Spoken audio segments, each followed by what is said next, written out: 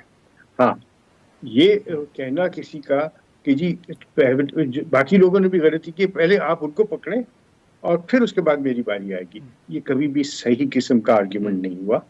آپ نہیں کہہ سکتے کہ پہلے تمام کے تمام جنہوں نے ریڈ لائٹ کو کراس کر لیا ہے ان کو پکڑیں اور اس کے بعد مجھے آپ. لیکن سر مستقبل میں آپ سمجھتے ہیں کہ باقی سیاسی جماعتوں کے لیے بھی مشکلات ہوں گی؟ سر دیکھیے، مشکلات اس وقت ہوں گی جب وہ اپنے منشور کو، اپنے آئین کو، اپنے قانون کو پامال کریں گے. بالکل مشکل ہوگی، لیکن جس نے نہیں پامال کیا، جس نے اس کو ایڈھیر کیا، وہ بالکل اس کو کوئی ایشو نہیں آئے گا. میں سمجھتا ہوں یہ ججمنٹ صرف پی ٹی آئی کے متعلق نہیں ہے. میں سمجھتا ہوں کہ یہ ججمنٹ ایک پیس طے کر رہی ہے. یہ ججمنٹ جو ہے ایک ڈیفائننگ ججمنٹ ہوگی، ایک لیڈنگ ججمنٹ ہوگی اور ایک لینڈ مارک ججمنٹ ہے. کیونکہ پولیٹیکل پارٹیز جو ہیں وہ بیڈ راک ہے ڈیموکریسی کا، ہے نا.